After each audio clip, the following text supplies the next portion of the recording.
this is a very, very big race for Ayrton Senna.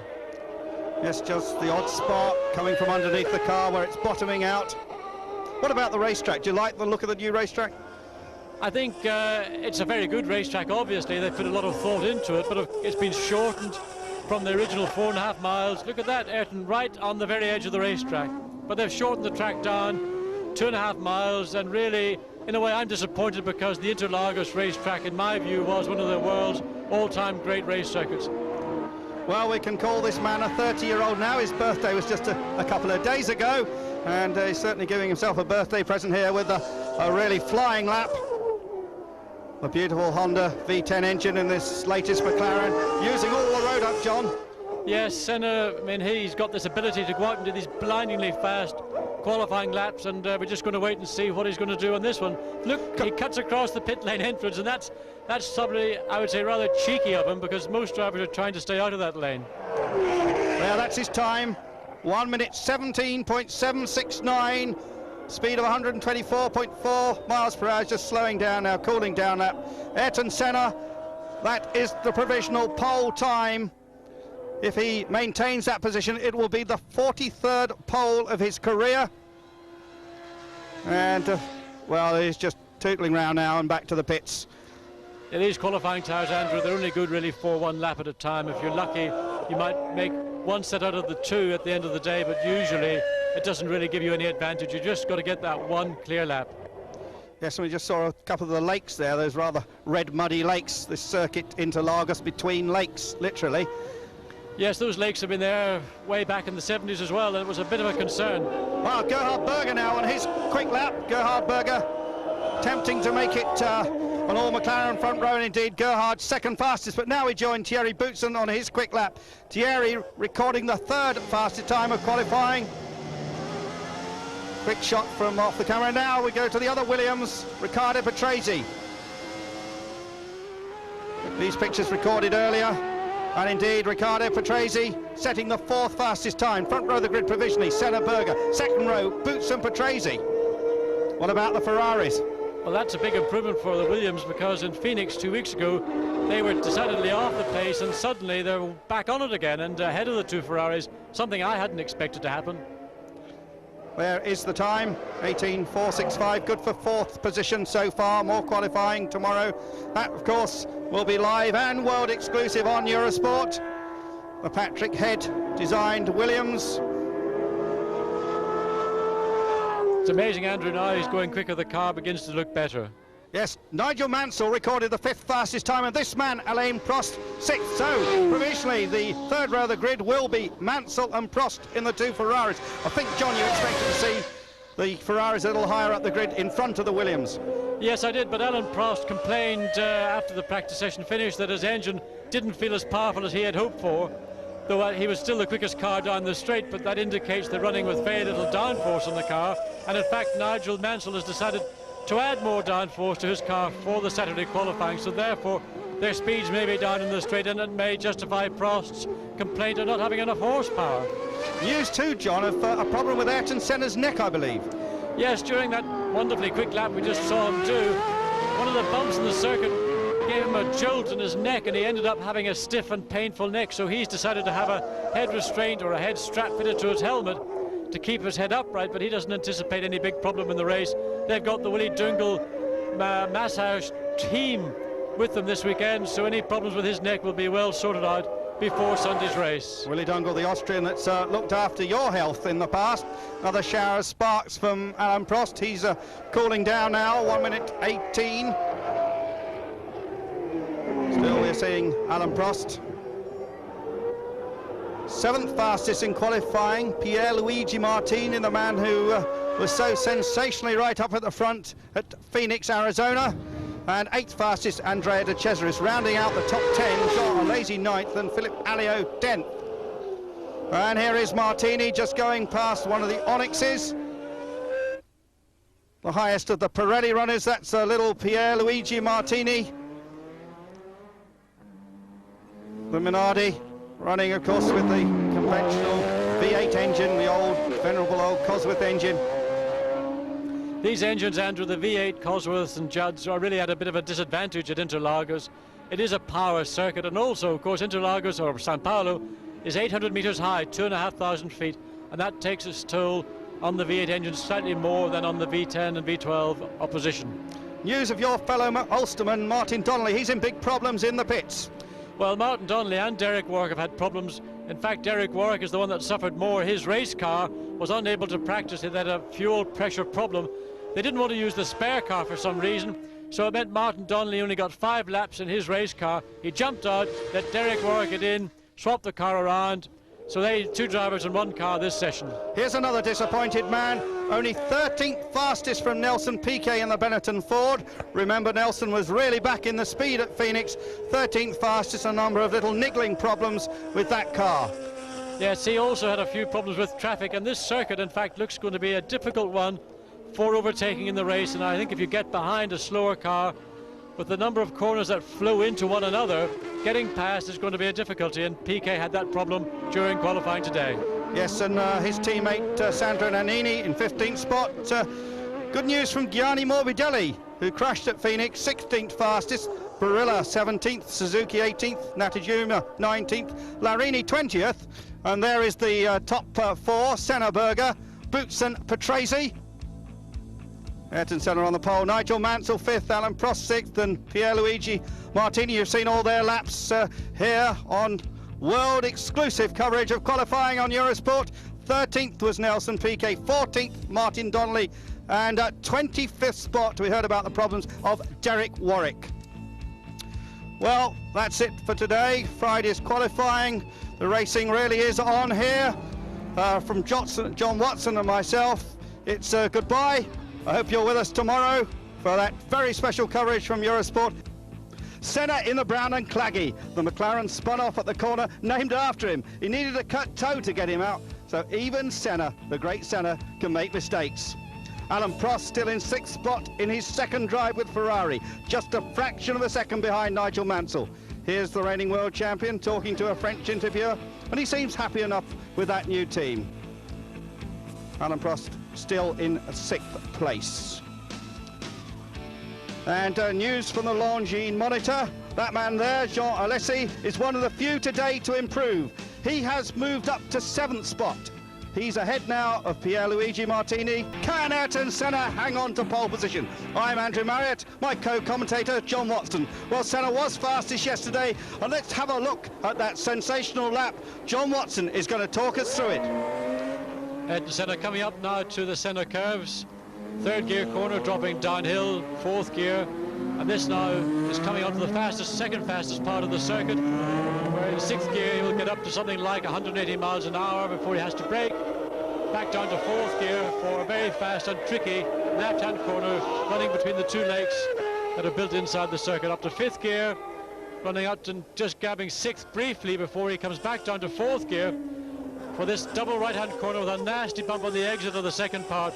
And Senna, as you see, running wide on the 2nd part of the corner. Down to 2nd gear now, turning right, grabbing 3rd briefly, then downhill left, accelerating hard in 3rd, up to 4th gear again, braking back down to 2nd gear for the 2nd tight right-hand corner, then accelerating up to 3rd, grabbing 4th again, dropping downhill, coming up to the last corner before the straight, back to 3rd gear, and yet again now hard on the power, 4th gear, 5th gear, and finally into 6th gear, where the car will gradually approach 190 miles an hour coming across the start-finish line before he has to brake and yet again into the famous Senna corners. Yes, there you see the time, 1 minute 17.769, the provisional pole. Senna just on his cooling down lap now. The qualifying tyres completely worn out after that one run. Here, the man who put it onto the 2nd row of the grid, a quick shot from the car of Thierry Boutsen of Belgium. Thierry Boutsen and Riccardo Patrese in 3rd and 4th places. There, the qualifying from yesterday. Senna, Berger on the front row of the grid. Thierry Boutsen, Riccardo Patrese on the 2nd row of the grid. Now let's have a look at the 3rd row of the grid. Nigel Mansell and Alan Prost, the 2 Ferraris. And the best of the V10s and V12s. Pierluigi Martini going well yet again in the Minardi. Some boys in a bit of trouble. Nelson Piquet, he's won the Brazilian Grand Prix before. 1 minute 19.629 from him. Martin Donnelly and Derek Warwick 14th and 25th in the two Lotuses. Lots of problems there. We'll be talking about that a little later. Frank Dernie, the designer of Lotus cars, you've changed from a V8 engine to a V12 this year. Why all these different configurations? Well, I think the 8-cylinder engines are more readily available. If you look at the sums, the more cylinders you have, the more horsepower you have. Because the chassis regulations are a lot more strict than they were 10 years ago, one of the big ways in which you can get more performance is more horsepower. The more engine manufacturers around now than there were last time we were normally aspirated, and most of them have chosen a 10 or a 12-cylinder engine rather than an 8, which was common the last time normally aspirated was around. And it's very difficult to know really which is the best solution. A 10 is a little smaller and lighter perhaps, but shouldn't be as powerful as a 12. So you're really trying to balance the shape of a 12, which isn't so convenient, against the horsepower, which should be better. But why should it be better? It's got more piston area for a given cubic capacity. Now Ford, meanwhile, with their brand new engine, which we see in the Benetton, they've stayed with V8. Do you think that's a marketing decision? No, I think they obviously decided that they could make a competitive engine within the 8-cylinder format. Certainly, if you're a chassis designer, if an engine designer came along and said, we can do as much horsepower with a V8, will that be all right? You would welcome them with open arms, because obviously it's much easier to design a nice car around an 8-cylinder engine than around a 10 or a 12. Some of the 12s we've seen here are in even different configurations. We've got a flat 12, a boxer. Ferrari used to use that very successfully in the past. That's the Subaru engine. And then we've got a W12, which isn't proving very successful yet in the Life engine. Why have they gone that route? Well, the flat 12, to be honest, I do not understand. Somebody obviously decided they want horizontally opposed engines, and I cannot for the life of me think what benefit it bestows within a modern layout of a Formula 1 engine with a flat bottom and the various other limitations. I don't see that. Centre of gravity, of course. Well, the centre of gravity ends up quite high, because whilst the centre of gravity of the engine's fairly low, you have to put an exhaust system underneath it, and you then end up with the crankshaft having to be raised quite high, so you end up with an engine that has to be mounted very high in the chassis. So the net result, I wouldn't imagine, is very much lower centre of gravity. In fact, it could be higher. The W12 obviously has been done because it's shorter. There have been W configuration engines a long time ago. I'm not an engine man, so I couldn't make any explanation about the problems there might be with bearings and what have you, but certainly having one set of inlet trumpets next to one set of exhaust pipes doesn't appeal to me very much. 3-cylinder heads it's got, and some of the conrods are actually longer than some of the others. Ah, well, it's adventurous, isn't it? Say that. You don't expect great success from that engine? I hate to pour cold water on it, really. You never know. But it's like people say, if the 10-cylinder engine was the way to go, then why hadn't someone done it before? Because you know that, like most of these pieces of technology, they've come and gone in fashion, and nobody has ever built a V10 until this current formula. And yet the World Championship was won by one. The first two teams in the World Championship last year were running 10-cylinder engines, so can't be all bad, can it? A man who worked with Frank Dernie last year, and now with the only state-of-the-art V8 engine from Ford, is 3 times world champion Nelson Piquet of Brazil. I don't think we can start the season thinking win a championship, but who knows? I think can come a very, very good car. Barnard is helping out to do the car already for 1990, and of course he's doing a complete new project for 1991. But with this engine, if you have a little bit better car, I think it will be very competitive. People were saying at the end of this year that maybe you'd lost some of your motivation. What do you feel about that? Well, that I've been here every time I win the championship. When I won the championship in 81, they told me that. I won in 83, they told me again. And 87, they told me again that I don't care. Now I know what I want, and I know my possibilities, and I know how I love motor racing. And are you just as keen to win now as you ever were? Yes, and now even more now, because I can see in in a few years' time I have to stop, and I have to enjoy the time now to win now. How about the Benetton team? It's an English team, but with a strong Italian connection. And of course, you're very close to Italy. You find you're getting on very well with the team? Is it working out well for you? Yeah, so far, a couple of phases I've been working before. You know, after so many years in Formula One, you find some mechanics. You meet some mechanics again in other teams, and I've always been very lucky to have a very good relationship with everybody that I've been working in these 11 years in Formula One. But here, people looks like very happy, and I hope we can continue happy, and even more happy if we can win some races. And your teammate, Sandro Donnelly, obviously not a man to say no to a good joke now and again. You must get on well together. Yeah, he's a fantastic guy. I think it'll be no problem. Even if I'll be quicker than him and he'll be quicker than me, I don't think we really go have any problems. From a former Lotus driver to a newcomer with a famous mark, Martin Donnelly. Martin joins Formula One following a successful year in Formula 3000. Despite problems in Phoenix, he really impressed there. Let's go behind the helmet of Martin Donnelly.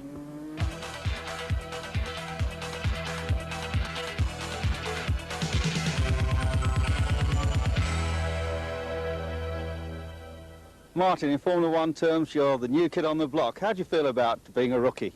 Obviously excited and nervous, two views. Been given a fantastic opportunity in joining Camel Team Lotus. But at the same time, I've got to learn new circuits. It's a new atmosphere, new places to go to, and I feel a little bit lost, you know. A lot of people ask, what are the difference between 3000 and Formula One? And my answer to that is the physical side. But was brought home to me when I tested just prior to Christmas at Estoril. It is quite a physical little circuit, and you know, it just dawned to me that I thought I was fit enough certainly for Formula 3000, but it's a different ball game when it comes to Formula One. The G-forces on the neck and the arms. So I've spent the winter training hard and building those areas up. Tell me about your training program. Well, I have my own physio and trainer, and they come to the home and to the gym, and I get a complete physio after that. I do light repetitions and of weights. I do a bit of swimming, a bit of squash, some running for the stamina, but mostly just to keep in tone. You don't want to be putting on bulk because the current Formula One car is forever getting smaller. So it's just a matter of trying to keep in tone, building up the important areas, the arm muscles, the shoulders and the neck, and hopefully that will stand by you at the end of the day. What about diet? Any special diets? Yes, you know, you can't afford it. It's very tempting over the New Year and Christmas time to sort of podge away at it and put on the beef. So you've got to keep a careful eye on what you eat. A lot of carbohydrates. You know, when you're in training, I take a carbohydrate drink. So it's a continuous cycle all the way through the year, and you just got to keep on top of the weight. It's important. If the chief designer are keeping the weight off the car, it's not important the driver piling on the pounds. So you've got to do your bit as well. You're an Ulsterman at EuroSport. I'm going to have a co-commentator, another Ulsterman, John Watson. He's given you quite a lot of help in the past, hasn't he? He has, and even now. I mean, he's warned me about this new bloke, Derek Warwick. You know, so John's there at the other end of the telephone. He's offered me lots of advice, and I'll be ringing and annoying John throughout the season. Martin originally announced you were driving for Nissan. You don't seem to be in their latest lineup. What's happened? Generally, that was in the middle of last year. Obviously, there's no guarantees in motor racing. Nissan were very keen at that stage to sign me up. Camel Team Lotus weren't able at that early stage to give me any sort of confirmation of their future plans. So I signed an option with the team. Fortunately for me, Camel Team Lotus took up their option. And obviously you can't do both. You can't commit and do the job properly to both programs. Nissan understood that and were very understanding. And I've now concentrated my sole efforts into the Grand Prix scene. And working with Derek Warwick, he's got a peculiar brand of humour. Could keep you on your toes, I suggest. Yes, the old man. I mean, he's not so old, and he's not so slow either. Derek will certainly keep me on my toes, and hopefully I'll be able to do it to him as well. Derek's got a lot of experience, and I would like to be able to sort of like drip away at that during the year, and hopefully he won't make me too often and keep me on the straight and narrow. Donnelly, a man going places. We're still having problems with our pictures of final qualifying. And here's some shots from the track. John Watson, your comments. Yes, got Michele Alboreto in the footwork arrows. He's on a lap here, but in reality I don't see either Alboreto or Alex Caffey in the footwork arrows standing very much chance of success. It'll really come down to the very good reliability that Arrows build into their cars, and they hope maybe they can pick up some of the points in the bottom of the top 6, but really no chance of success on the Sunday race. So if you'd like to predict a winner, John? Well, I think the winner is going to come from one of the top 3 teams, but of course you've got a Lacey in 7th, Martini in 8th, and even Andrea de Cesaris in 9th. So those 3 guys, they're on Pirelli tyres, the other 6 are on Goodyear, and ultimately this race I think will be a race about which tyre company is going to produce the best product on the day. Because last year we had a sensational start at the race over at Rio and Senna spinning off, and because Senna has never won the Brazilian Grand Prix. He really wants to win very badly in São Paulo, and first of all, to win a Grand Prix in Brazil, it would be, I think, one of the high points of his career. But he must get through the first corner, and the first corner on the Interlagos circuit is a very slow and tight corner, and it's going to be a very difficult start. I think that the person that gets into that corner first will have a big advantage, but if you don't make it first, you're going to have to be very careful, watch all around you, and not least of all, watch behind you. Well, here we see the car just coming up to that final corner. That's part of the original racetrack of Interlagos. The circuit cut from 5 miles to 2.5, 8 kilometers to 4, but still the original pit road. And there you see a bit of the old track behind. Well, again, apologies, we don't have any more action, but let's look at the final lineup. At least we do have that just coming up now. Those grid positions, and there it is. This is the final times. The front row of the grid, Ayrton Senna, Gerhard Berger and the McLarens. Very few improvements today. Thierry Boutsen and Riccardo Patrese, and then it's Nigel Mansell and Alan Prost just as yesterday. Alessi, as we told you, up into 7th place with Pierluigi Martini. 9th and 10th is De Cesaris and Alio. Good performance by the Ligier pilot. Eric Bernard in 11th with the Lamborghini. 12th, Stefano Modena, then it's Nelson Piquet still in 13th. Martin Donnelly, who we were talking to, is 14th. Nannini 15th. He'll be disappointed with that. Good performance from Gianni Morbidelli. He'll be starting his first Grand Prix. Then it's Paolo Martini, Aguri Suzuki, Nakajima, Suzuki in front of Nakajima, then Larini, Groyard, Wojtek, Alboreto, Warwick, Caffey, Dalmas. Let's look at the unhappy chaps that didn't quite make it. Well, Stefan Johansson and JJ Leto, Capelli and Gugelmin.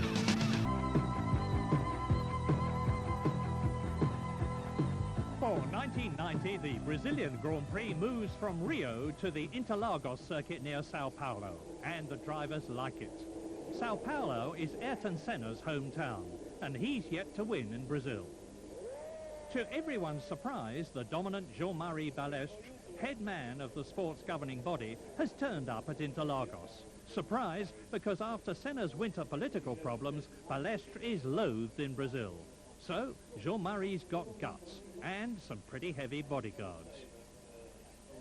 With a magnificent win in Phoenix 2 weeks ago, Ayrton Senna showed he's lost none of his motivation, and that his McLaren Honda is better than ever. But the wet and slippery conditions at Interlagos during practice caught even him out. And Senna wasn't the only one to spin. So did Ivan Capelli, and neither he nor teammate Gugelmin qualified. Olivier Griard span too, but after pre-qualifying, he did make the cut in Brazil. In Phoenix, the Ferraris were a bitter disappointment, with neither Mansell nor Prost finishing, but Nigel's much more optimistic here. Jean Alesi was the sensation of Phoenix, second in his 9th Grand Prix in his Tyrrell Ford, and delighted with his success. For me, it's a dream to race with Ayrton, because 2 years ago, 3 years ago, he's again my hero. But when I was in Formula 3 and when he drove for Lotus, it was my big star. So for me, it's incredible to race with him. No one's got previous experience at Interlagos, for no one's raced on the rebuilt track. And as Jonathan Palmer explains, they're all going to have a common problem. With the very high temperatures at Interlagos, life's going to be difficult for the 16,000 horsepower that's about to be unleashed from the starting grid. The amount of cooling an engine needs is proportional to the power it produces, and with 600 to 700 bhp from these units, rather larger radiators are required than those for a family saloon. Well, here they are, two of them, one each side of the engine. They're made of lightweight aluminium and have very carefully designed inlet and outlet ducting for maximum efficiency. The vital airflow through these radiators relies purely on forward speed. Unlike ordinary cars, there are no cooling fans. Now, this is no problem when racing, but a very real one for the first few rows of the grid, who, having stopped, must wait for the rest of the field to form up prior to the race start. The drivers' tempers rise about as fast as their temperature gauges, as they pray their engines won't overheat. These days, they're not the only ones who can worry about their engine temperature. In several teams, the information is radioed to the pits, too. They aim to keep the water temperature at about 90 degrees C, and this is adjusted during practice. If it stays that way, that's fine, but all too often on this sort of circuit, little pieces of debris, usually tyre rubber, progressively accumulate and partially blank off the radiators. Above 110 degrees, and the driver will notice a power drop-off. Over 120, though, and unless he makes a quick pit stop to unclog the radiators, he'll be walking home. So, for the second World Championship Grand Prix of the year, off they set at the Interlagos circuit, which is, of course, rebuilt in comparison with the previous one, and a very much shorter lap, and James Hunt is more than familiar with the old circuit. Yes, indeed. The circuit that was about 5 miles is now under 3 miles in length, but they've kept a certain amount of the character. Now they've departing the old back straight now, long, quick downhill right hand. You see the back straight in the background above the cars there.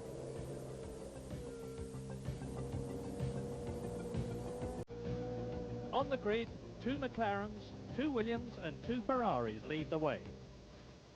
Jean Alesi, a brilliant 7th.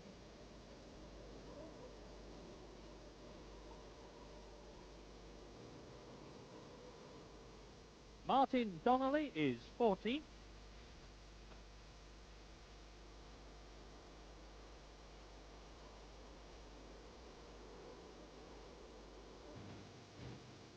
But his Lotus teammate Derek Warwick is down at 24.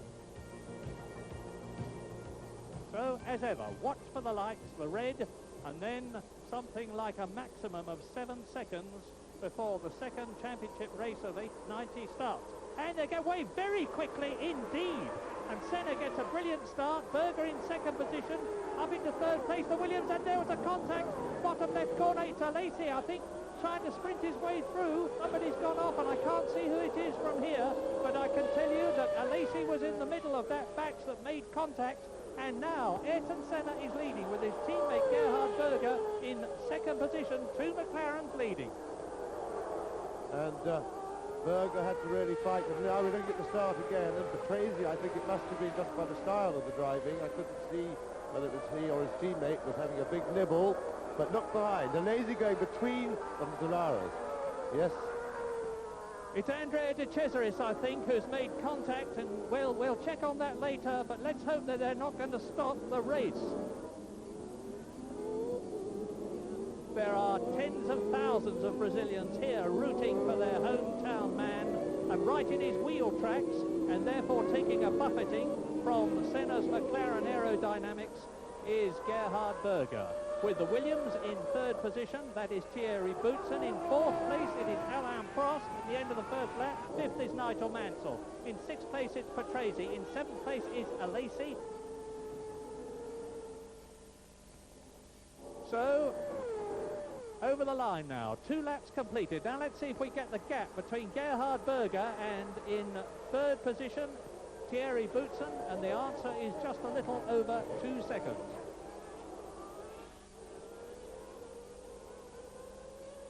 And although a lot of people say that the season doesn't really begin until the San Marino Grand Prix, there is the gap, 1.3 seconds between Berger and Senna. And although a lot of people say that the season doesn't begin until the San Marino Grand Prix, that is false thinking.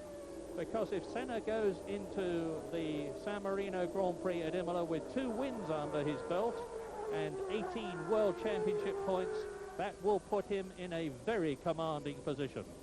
He's already outpsyched his teammate Gerhard Berger with their relative performance, comparative performances at Phoenix for the point and squirt, right angles and straights circuit there. Totally atypical circuit, and not at all one that reflects favourably on Grand Prix racing in America, where it's so important. And there is little doubt in my mind, although I can't check it on a stopwatch and don't need to, that Thierry Boutsen on the right there is easing up on Gerhard Berger, who thus far this season has been a bit of a disappointment in the McLaren team compared with Senna. And this is a challenge from Boutsen, and Boutsen makes it through, and tremendous view from the onboard camera of that manoeuvre. Classic overtaking manoeuvre by Boutsen. He got onto the straight better. He was pulling up on Berger's gearbox all the time, got a little bit of a suck from the hole in the air, from the tow that Berger's car was giving, and snapped out under braking, and is through in second place. And really, the Williams Renault showing tremendous form. And this Patrick Head designed car that you're looking at now, the FW13, that is Olivier Griard, the man. Oh, and off he goes. Oh, Olivier Griard, who spun in practice and just made the grid, has had a coming together there, and onto the outfield, onto the soft stuff, and I would be very surprised if he gets going again, and if he does, he'll probably find he has a deranged suspension. But anyway, Alain Prost, the Frenchman, 3 times world champion, the man who's won more Grand Prix, 39 of them, than anybody else, and more world championship points, is easing up and starting to catch Gerhard Berger, now closing quite dramatically on Gerhard Berger.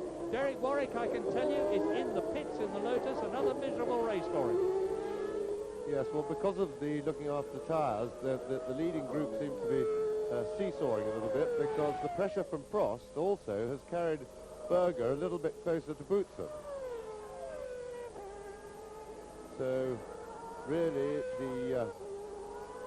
the leading group not spreading out too far. You could just see Boutsen in the foreground ahead of them there, just disappearing out of shot. There he goes again. So, and that is closer to Boutsen than Berger was 4 or 5 laps ago. Yes, second, third and fourth are almost in one shot now, and Berger is catching Boutsen, Prost is catching Berger. We may see a change in the next few laps, but meantime, of course, with these 3 and these 2 in particular, Berger and Prost fighting each other, and to some extent stealing each other's lines, it's giving Ayrton Senna, with a clear track in front of him, the opportunity to pull away even further. And before very much longer, I expect him to have a commanding cushion, and before very much longer, I expect to see Prost move past Berger. Yes, Prost is beginning to look very comfortable. The car, the Ferrari, certainly looks very steady. And he's having a go, and he's got it. He's through on the inside. Had to work. Berger made him work hard then. He didn't give up the place easily. He didn't move across on him at all, but he braked very late indeed. They were both right on the limit then. So we see it again, and it's the same we saw Boutsen do to Berger. Just getting alongside on the straight and getting... It's dependent on getting onto the straight quickly, that long, difficult corner onto the straight, then getting in the draft, in the car in front, getting alongside, and boom, getting inside for the corner. And we're looking now at Stefano Modena in the Brabham. Piquet behind him. Nelson Piquet starting to work his way up through the field. He hasn't got the advantage with the torquey Ford V8 engine here on this much faster 126-mile-an-hour lap Interlagos circuit that he had on the very stop-and-go circuit at Phoenix.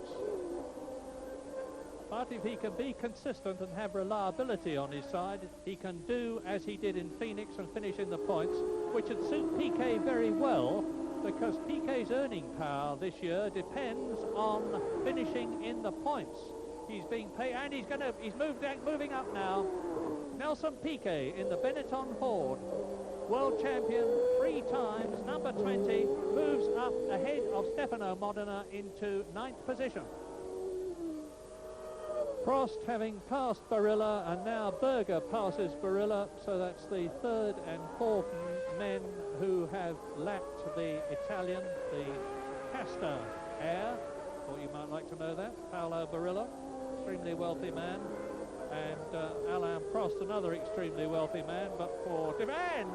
Now, that's the Dallara. It's Morbidelli, I think, in the Dallara, spinning off.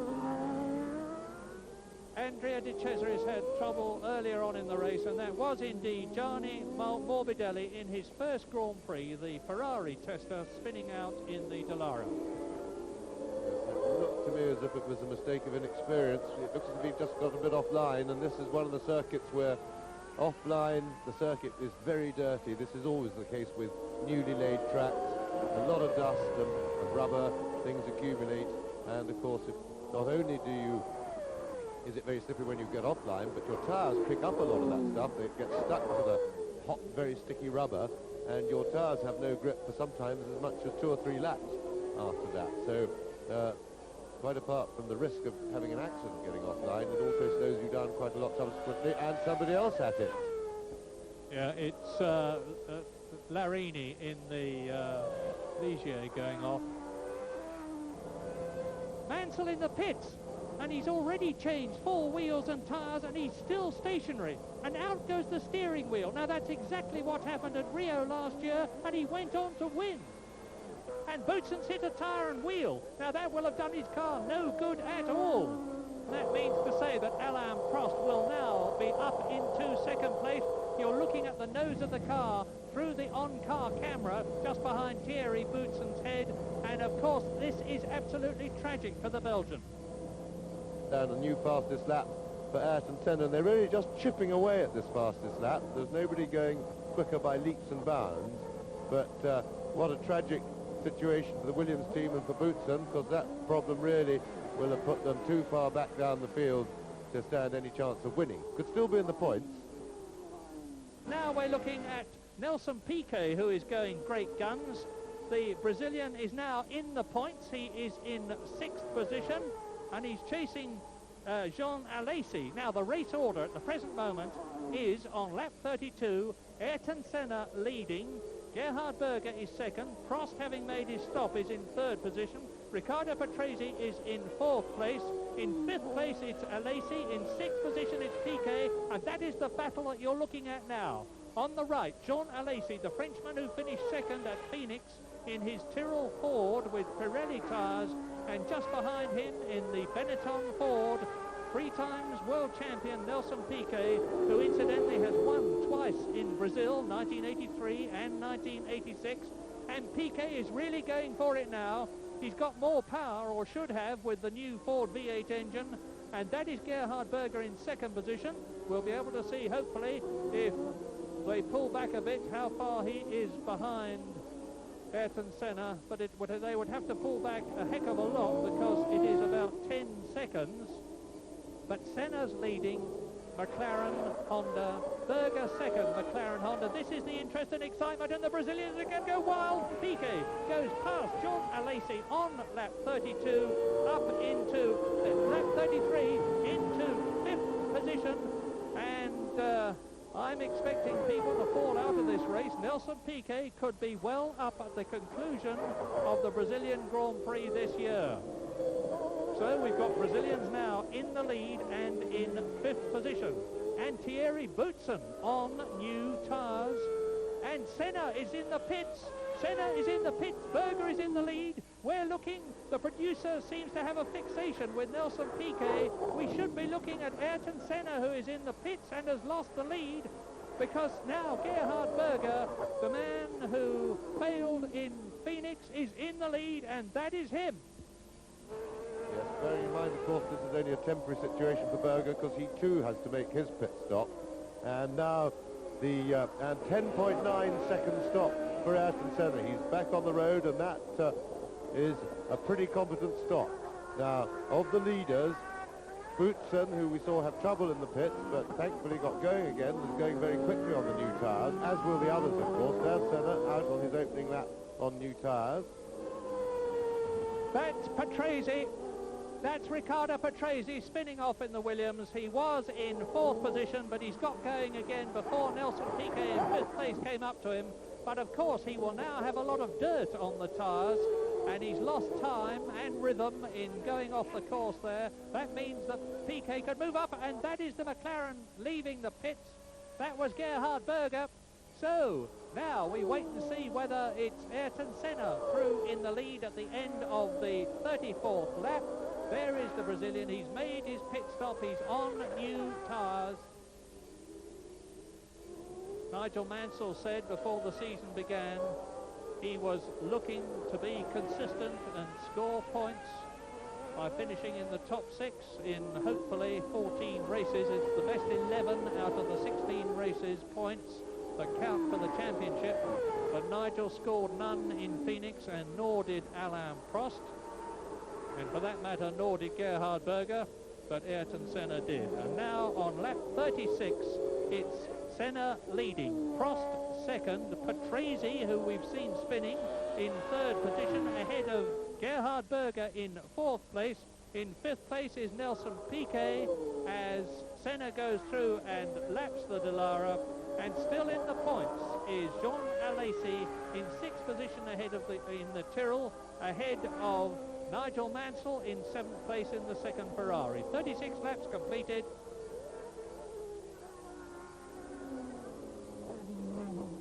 Nelson Piquet into the pits.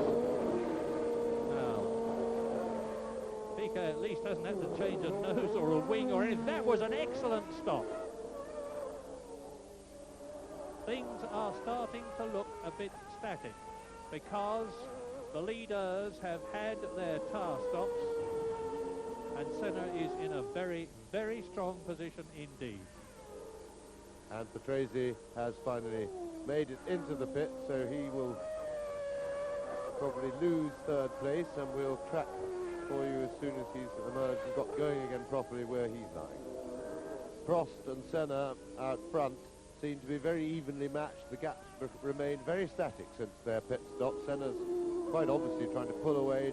Oops, and this is a bit of a coming together with somebody. Well, it looks to me like it is one of the McLarens, and he's definitely lost the left nose wing. Into the pits he comes. And there goes Joe Ramirez pushing out the... And it's Ayrton Senna, race leader Ayrton Senna has had a coming together. You can see for yourselves what's happened. Now, Ayrton Senna had exactly the same thing happen to him in Australia, if you remember. He had a coming together with a car. He did it several times last year and got a lot of criticism as a result of it. In Australia, he had to come into the pits for a new nose cone, and that means to say that Alain Prost now is perilously close to being into the lead as Ayrton Senna comes out. Prost well in the lead now because that was 23 seconds stopped in the pits, and he was only 10 seconds behind, and he tried to go inside Nakajima, who he was lapping, and it's a lot of drivers who criticised Senna for his bravery when lapping slower drivers who he doesn't necessarily check that they've seen him before, and he's got away with it largely, and it's gained him a lot of time over the last couple of seasons on his rivals who've been a bit more circumspect. But this time, it looks very much as if it's cost him his home Grand Prix. And the race order on lap 44 is Alain Prost in the Ferrari that you're looking at now in the lead. 4.5 seconds ahead of Berger, who is some 25 seconds ahead of Ayrton Senna. In 4th position now, it is Patrese, because as I talk to you, Nigel Mansell goes back a place to 5th position, and in 6th place, it is Jean Alesi. So all of a sudden, what was looking like being a rather pedestrian and processional Brazilian Grand Prix has come to life. And we're watching the man who's got to do it all from now on. Well, while you're watching Gerhard Berger going on his lonely way in 2nd position, I can tell you that Nigel Mansell in the Ferrari is putting on a spurt, and he's right up with Riccardo Patrese, who is in 4th place. And Thierry Boutsen, unseen by you, unseen by the on-car camera, has moved up past Jean Alesi into 6th position. Hello, there's a smoking, that's Patrese. Patrese's in trouble. Remember, in Phoenix, we saw both the Ferraris smoking, and There they go. There's Mansell taking that 4th position from Riccardo Patrese. So now on lap 64 in this 71-lap race, the Ferraris are proving to have come good if they can stay where they are till the end of the race, with Alain Prost leading, Berger 2nd, Senna 3rd, Mansell 4th, Patrese down to 5th, Boutsen in 6th place. You may have wondered what's happened to the British Lotus team, and I'm afraid it's bad news, because both Derek Warwick and Martin Donnelly are out of the running. We'd hoped for so much with new drivers, a new Frank Dernie design, the Lamborghini V12 engine, and a substantial budget, but both at Phoenix and here in Brazil, the Lotuses have flattered only to deceive, and they're both out of this race. We look down at a deserted circuit, except for the man that so many people who have come here in very stringent financial conditions in Brazil. And by the way, President Collor, the man who has emptied everybody's pockets in Brazil, from the richest to the poorest, with his new financial measures, is here at the circuit, and would obviously have been hoping for the morale of the country to see Ayrton Senna winning and Piquet being well up. It looks as though that is not going to be the case. I say it looks because a Grand Prix is never finished until somebody takes the checkered flag. And Senna had a bit of a moment then, because there was a blue, looking like a Ligier, spinning in front of him, and he had to, you could see the twitch, and I only saw just the camera just catch the spinning car. I thought it was Larini apparently, but I thought Senna was about to make a mistake, and then we saw why. And that's Williams Renault, that's Patrese. Well, we saw him smoking, so we knew he was in terminal difficulty, and that's a sad day over really for Williams Renault, because Boutsen was doing well, but an encouraging day for the team, because really that was a better performance relative to McLaren and Ferrari, I would have said, than last year, or than their average relative performance last year, certainly in dry conditions. They were very good in the wet. And now Alain Prost is on his last lap for what looks like being a famous victory, the 6th one in Brazil.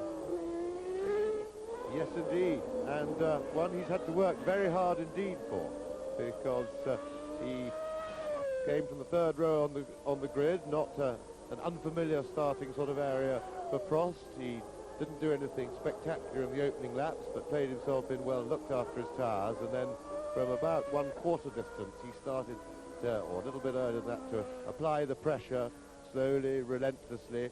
By the time the routine pit stops had been made, he emerged some 11-12 seconds behind Ayrton Senna, and at that point there was a stalemate, but not an easy stalemate. Both Senna in the lead and Prost some 11-12 seconds behind, fighting absolutely as hard as they could to change that gap. Senna to increase it, obviously, Prost to decrease it, and stalemate prevailed until Senna, taking risks with back markers for which he's been criticised so long, finally tripped himself up and blew his home Grand Prix to hand it to Prost on a plate. But Prost still had Berger's attentions, and Prost had to work very hard indeed for that.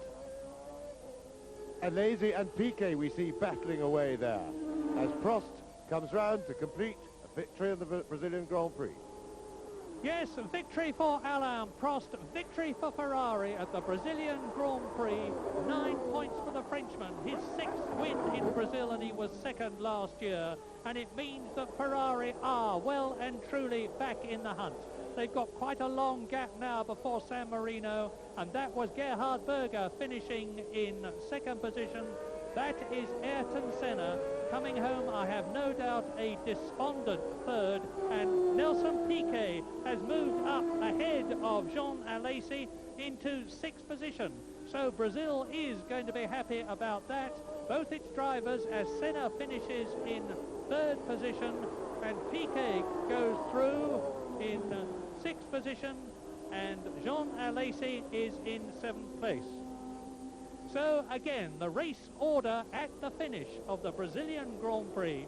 has seen a magnificent victory for Alain Prost and Ferrari, ahead of the two McLarens of Gerhard Berger and Ayrton Senna. In fourth position, the second Ferrari of Nigel Mansell. Fifth is Thierry Boutsen.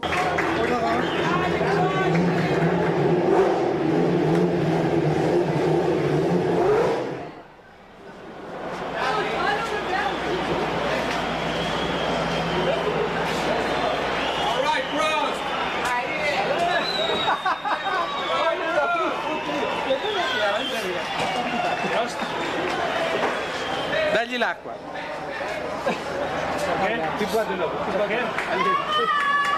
Honestly, I didn't care about Ayrton today because it was a Brazilian Grand Prix. I just wanted to do well and wanted to win this race because we expected to be very competitive at the beginning of the year because we've done very good tests in the winter, and the first race was very bad for us.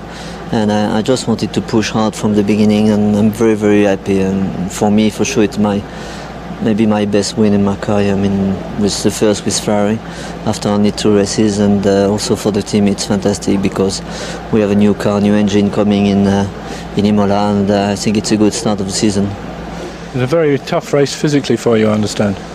Yeah, it's a tough race anyway because it will be almost all the races going to be very tough this year. The performance of the car are very high, but I was sick in the last week. I had a stomach problem, and my only big problem today was I had some cramp during the race, and especially at the end, maybe because I was afraid also to lose it.